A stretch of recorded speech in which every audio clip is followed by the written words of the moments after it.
Is Wuthering Wave dev notes? Oh, you're right. Let's go. Let's go. Breaking news, guys. To give you guys a sneak peek into what we have in store for you in future updates, we will share the latest adjustments we're making to the game. Oh, so they'll give us developer messages before each new version's launch. So they're basically leaking the stuff themselves. We'll also use these messages to address common issues with the current version. Okay, and share details and optimization adjustments. Okay. New tuner synthesis feature. Oh, the devs actually listened. This is the devs listened. To address the issue of lower grade tuners piling up in your backpack during the late game, we will be introducing the tuner synthesis feature in version 1.1 update. With this feature, you will be able to synthesize a certain number of like low level tuners into higher grade tuners. So how does this work? Okay, so as you can see here, 5 converts into 1. So 50 purples will give you 1 roll,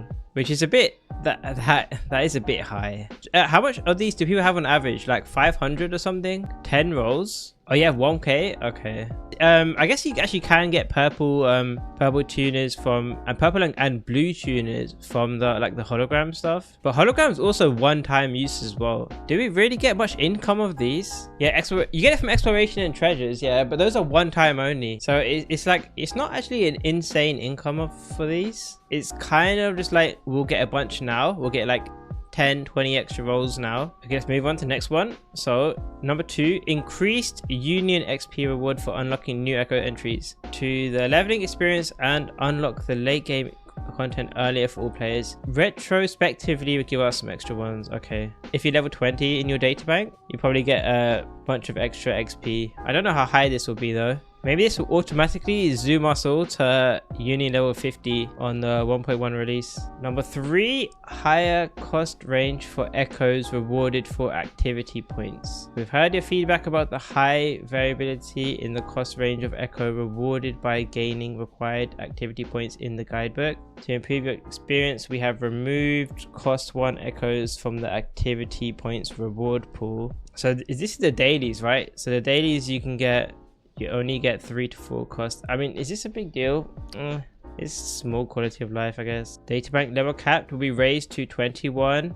After reaching level 21, all echoes will be guaranteed to be of 5-star rarity. You know what this part here means? The purple and blue tuners will actually be useless. So they had to do this because after a certain point, you shouldn't be able to get any lower rarity echoes. So I'm assuming like they were planning to do this. They're planning to do this and then they realized, oh, actually we do need to fix the tuner situation because people actually literally have no use for these after a while, if you even have use for it now, which you probably don't. And then other optimizations: remove tacit field reward collection animation. Okay, we already knew that one.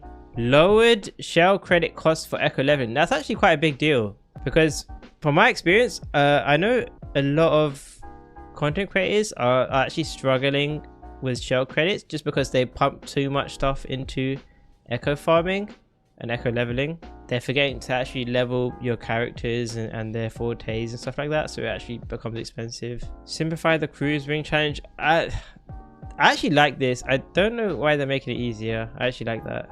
Oh, the cruise ring challenge is hard on mobile. That makes sense, but actually I like it on PC.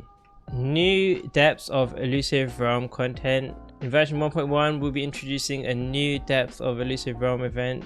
So this is like that's the Simulator Universe thing, a new Simulator Universe event. Are they giving us new characters though?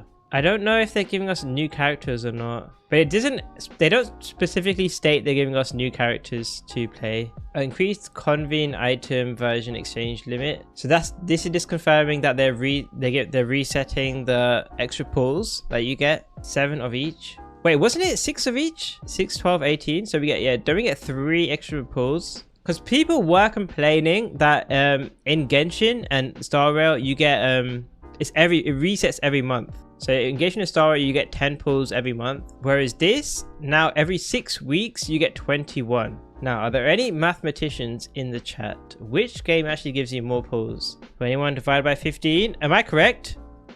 Do we get 40% more pulls? Yeah, you guys are doing some advanced mathematician stuff. You can simplify it. Wuthering Waves, technically, you get 40% more free stuff. That's a bit misleading to think of it that way. You can just say you get 6 extra pulls per patch. 7 is on the weapon mana. Actually, weapon mana pulls in Wuthering Waves are better than weapon mana pulls in Genshin and Star Rail. You're guaranteed, and also you can swap weapons amongst your teams.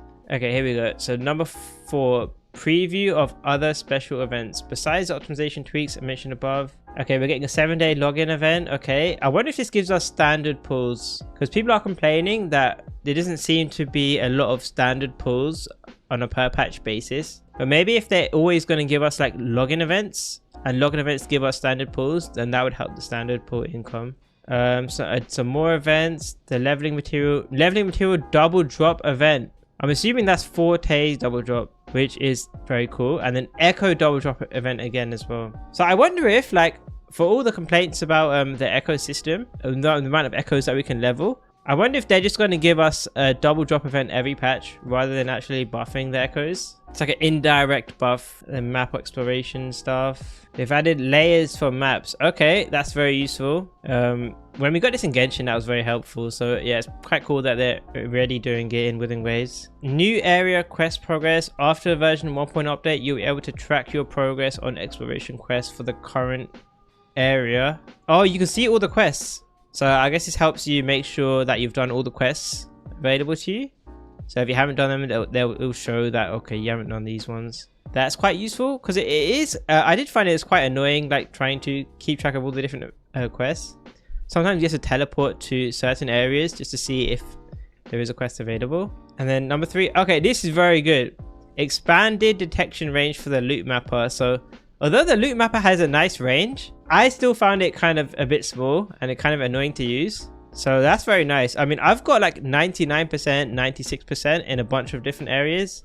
There's only one area in the game that I've actually got 100% exploration. Resonator gallery. Okay, fine. Story dialogue gallery. Okay. Level requirements lowered. Okay. More number and types of guidebook activity quests.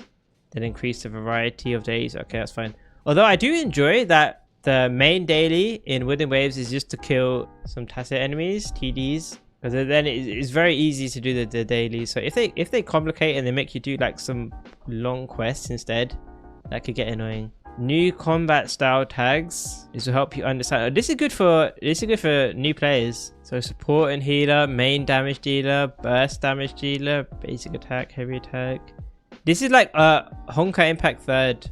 Limit criteria. I mean, they're not building the game around this. It's just for tagging. That doesn't mean they're gonna restrict characters to only do these things. It just means this is literally just tagging, just to help you get an idea of what they do. So this is only a good thing.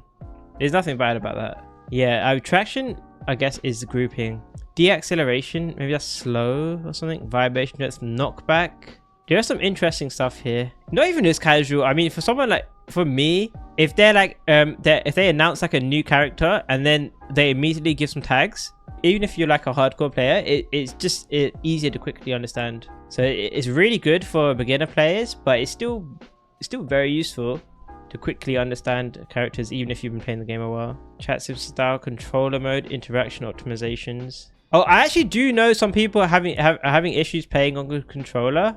So this doesn't affect me. I play on keyboard, mouse and keyboard, but I mean, I guess any sort of optimization for controller players and mobile players is quite good, quite useful. And then lastly, if you have any feedback or suggestions regarding the content and experience of Wuthering Waves, you can submit them through the in-game surveys. Okay, surely they read the surveys, but maybe they do. Maybe this game they actually do read the surveys.